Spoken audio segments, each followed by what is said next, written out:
প্রতিশোধ নেওয়ার জন্য এবং কামালের নির্দেশ মতে বাপ্পি গাড়ি না থামিয়ে মোটরসাইকেলের উপর দিয়েই তারা ডাম্পারটা চালিয়ে চলে যায় এবং যার ফলে ওখানে এই বন কর্মকর্তা সাজ্জাদ এবং যে তার সহযোগী ছিল তারা দুজনেই গুরুতর আহত হয় এবং বন কর্মকর্তা সাজ্জাদ মাথায় প্রবাবলি মাথায় ভালো আঘাতপ্রাপ্ত হয়।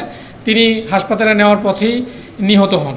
এটার 1 নম্বর আসামি যিনি বাপ্পি, যে ড্রাইভার ছিল, সে উখিয়া থানা কর্তৃক গ্রেপ্তার হয়। কিছু অসাধু চক্র রয়েছে এইগুলোতে, যে অসাধু চক্রের সদস্যরা এই পাহাড়গুলো কেটে, বনাঞ্চলকে কেটে পরিবেশের একটা ভারসাম্য তারা নষ্ট করছে। এই কাজটা করার জন্য বেশ কয়েকটা সিন্ডিকেট আছে। এই সিন্ডিকেটের মধ্যে একটা অন্যতম সিন্ডিকেট হচ্ছে উখিয়ার রাজাপালংস্থ হরিণমারা যে বনাঞ্চল আছে, সেই বনাঞ্চলে এখানে 3 জনের একটা সিন্ডিকেট আমরা পেয়েছি, যারা মূলত মূল হোতা 3 জন। একজন হচ্ছে হেলাল, গফুর এবং বাবুল। এটা হচ্ছে রাজাপালংয়ের এই সিন্ডিকেটের তারা লিড দিয়ে থাকে। এদের আন্ডারে বেশ কয়েকটা ডাম্পার, প্রায় 10 থেকে 12টা ডাম্পার এবং এই পাহাড় কাটার জন্য কয়েকটা এক্সকাভেটর রয়েছে। এর মাধ্যমে তারা পাহাড় কেটে এবং বনাঞ্চলকে উজাড় করে পরিবেশের ভারসাম্য নষ্ট করছে। এই কাজে বাধা প্রদান করার জন্য যে আমাদের বনের যে নিষ্ঠাবান সৎ কর্মকর্তারা আছেন ওই পার্টিকুলার এরিয়াতে, তারা নিরলসভাবে কাজ করে যাচ্ছেন। তার মধ্যে অন্যতম হচ্ছে এই যে আমাদের বন কর্মকর্তা সাজ্জাদুজ্জামান, যিনি হরিণমারার একজন বন কর্মকর্তা ছিলেন, হরিণমারা বনাঞ্চলের বন কর্মকর্তা।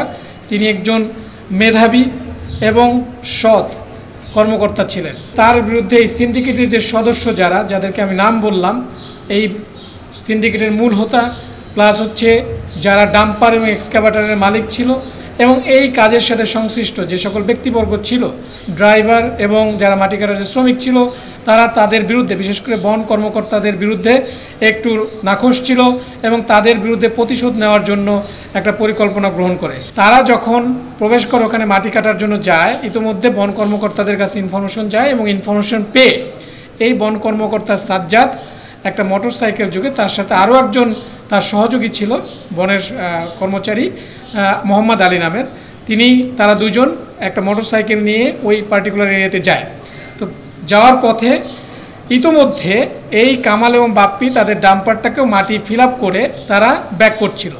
ব্যাক করে আসার সময় একটা জায়গায় যখন দেখতে পায় যে বন কর্মকর্তা বিপরীত দিক থেকে আসছে, তখন বাপ্পি কামালকে জিজ্ঞেস করে যে কি করব।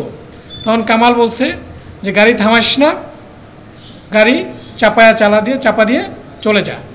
এবং কামালের পরিকল্পনা অনুযায়ী, যেহেতু তার আগে একটা পরিকল্পনা করেছিল প্রতিশোধ নেওয়ার জন্য, এবং কামালের নির্দেশ মতে বাপ্পি গাড়ি না থামিয়ে মোটরসাইকেলের উপর দিয়েই তারা ডাম্পারটা চালিয়ে চলে যায় এবং যার ফলে ওখানে এই বন কর্মকর্তা সাজ্জাদ এবং যে তার সহযোগী ছিল তারা দুজনেই গুরুতর আহত হয় এবং বন কর্মকর্তা সাজ্জাদ প্রবাবলি মাথায় ভালো আঘাতপ্রাপ্ত হয়।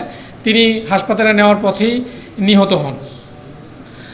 তো পরবর্তীতে এই ঘটনার প্রেক্ষাপটে উখিয়া থানায় একটা মামলা করা হয় এবং মামলার পর থেকে আমরা এবং অন্যান্য আইনশৃঙ্খলা বাহিনীর সদস্যরা এই ঘটনার সুষ্ঠু তদন্ত এবং যারা এই ঘটনার সাথে সংশ্লিষ্ট ছিল তাদেরকে আইনের আওতায় নিয়ে আসার জন্য আমরা আমাদের ছায়া তদন্ত, অ্যাট দ্য সেম টাইম আমাদের গোয়েন্দা এবং অপারেশন টিম সবাই কাজ করতে থাকে।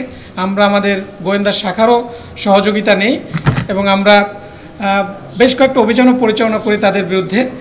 আপনারা জানেন যে ইতিমধ্যে এটার 1 নম্বর আসামি যিনি বাপ্পি, যে ড্রাইভার ছিল, সে উখিয়া থানা কর্তৃক গ্রেপ্তার হয় এবং আমরাও গতকাল এই কামাল এবং তার আরও একজন পরিকল্পনাকারী বা সদস্য যে হেলাল সহকারে 2 জনকে আমরা 2টি পৃথক অভিযানে আমরা তাদেরকে গ্রেপ্তার করতে সক্ষম হই।